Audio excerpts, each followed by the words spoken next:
కర్షకులకి, రైతాంగానికి, ఆ మేడల పైన అక్కడి నుంచి చేతులు ఊపుతున్న భవన నిర్మాణ కార్మికులందరికీ,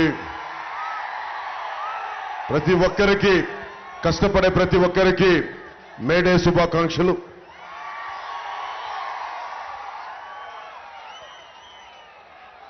నువ్వేమో నా ప్రాణం అని చెప్తున్నావు, మీరు నా ప్రాణం అని చెప్తున్నావు. శేషేంద్ర గారు నాకు ఇష్టమైన కవి. మేడే అంటే కర్షకుల గురించి, శ్రామికుల గురించి మాట్లాడతా, ఉత్తరాంధ్ర నుంచి వలసలు వెళ్ళిపోతూ ఉంటారు. భవన నిర్మాణ కార్మికులు దేశమంతా కష్టపడుతూ ఉంటారు. ఉత్తరాంధ్ర భవన నిర్మాణ కార్మికులు, వారి గురించి, కర్షకుల గురించి, శ్రామికుల గురించి ఆయన అన్న మాటలు తెలియజేస్తాను. నేను భూములు ఎందుకు దున్నుతున్నానో తెలియదు, డ్యాములు ఎందుకు కడుతున్నానో తెలియదు.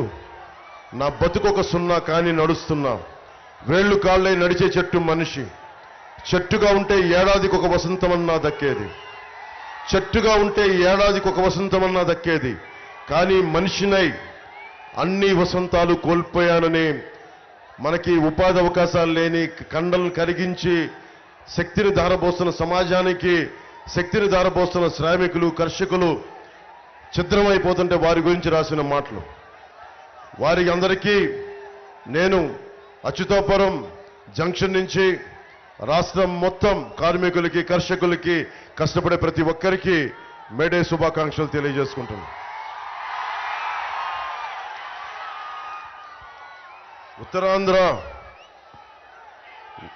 ఉత్తరాంధ్ర తిరుగుబాటుకి సంకేతం.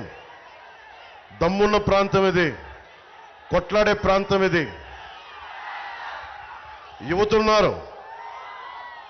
చాలాసార్లు మీకు చెప్తా, యువతరానికి ఇక్కడ ఎన్ని మానవ వనరులు ఉన్నాయి. ఒక దేశపు, మొన్న ఎన్డీఏ మీటింగ్లో ఒక మాట చెప్పాను ప్రధానమంత్రి గారికి. ఒక దేశపు సంపద నదులు కాదు, అరణ్యాలు కాదు, ఖనిజాలు కాదు, కలల ఖనిజాలు, కలల ఖనిజాలు, కలల ఖనిజాలు, కలల ఖనిజాలతో చేసిన యువత. అలాంటి యువత కోసం నిలబడటానికి నేను వచ్చాను. అలాంటి యువత కోసం నిలబడటానికి వచ్చాను. మీకు మనకి జాబ్స్ లేవు, మీకు అన్ని రకాల ఉపాధి అవకాశాలు లేవు, మరి ఎవరు పని చేస్తారు? నేను వచ్చేసి ప్రతిసారి ఎన్నికల్లాగా అందరిలాగా వచ్చి నేను చెప్పెళ్ళిపోవడానికి రాలేదు. దశాబ్ద కాలంగా పార్టీని నడుపుతున్నాం. ఓడిపోయిన వాణ్ణి. ఎందుకు నిలబడి ఉన్నాను? నా కోసం మీరు నిలబడి ఉన్నారు, గుండెల్లో పెట్టుకున్నారు. ఓటమి నాకు ఎప్పుడు కలగలా. ఎంతసేపు కష్టం, పోరాటమే తెలుసు. చెగువేరాని స్ఫూర్తిగా తీసుకున్న వాళ్ళం, స్వామి వివేకానందను స్ఫూర్తిగా తీసుకున్న వాళ్ళం, అంబేద్కర్ గారిని స్ఫూర్తిగా తీసుకున్న వాళ్ళం, మన ఉత్తరాంధ్ర నుంచి వచ్చిన శ్రీ వారిని స్ఫూర్తిగా తీసుకున్న వాళ్ళం.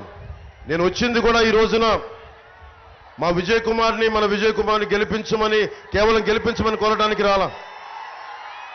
సీఎం రమేష్ గారిని కేవలం గెలిపించమని రావడానికి కోరలా. నేను మీకు ఏం చేయబోతాం, సీఎం రమేష్ గారు మన కోసం ఏం చేస్తారు, సుందరపు విజయ్ కుమార్ గారు ఏం చేస్తారు, నేను వారికి ఒకటే చెప్తాను. మీ అందరికీ హామీ ఇస్తున్నా, నేను పని చేస్తా, అందరి చేత పని చేయిస్తాను. మీకు యువత అందరూ పోయినసారి, అమ్మా నాన్న లేని బిడ్డలమ్మా నాకు ఓటేయండి అమ్మా, ఒక ఛాన్స్ ఇవ్వండి అమ్మా, ఒకే ఒక ఛాన్స్ అంటే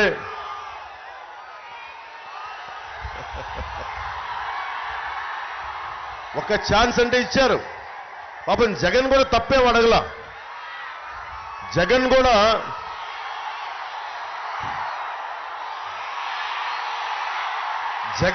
పాపం ఎక్కువేం అడగలా. తోసుకోకండి. జగన్ కూడా తప్పేం అడగలా. తను అడిగింది ఒక ఛాన్స్, మీరు ఇచ్చేశారు. ఒక ఛాన్స్ చాలు, ఇంకా ఒక ఛాన్స్ చాలు. ఇంకో ఛాన్స్ ఇస్తారా మీరు? ఇంకో ఛాన్స్ ఇస్తారా జగన్కి? చాలు, ఒక్క ఛాన్స్ అన్నాడు.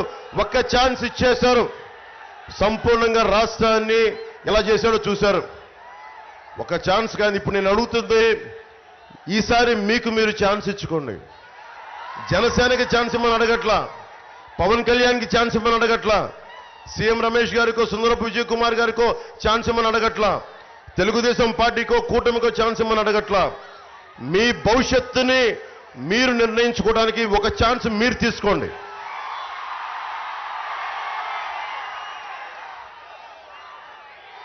ఇక్కడున్న యువత ఉన్నారు. ఇక్కడ ఇందాక మండపేటకి వెళ్తే అక్కడ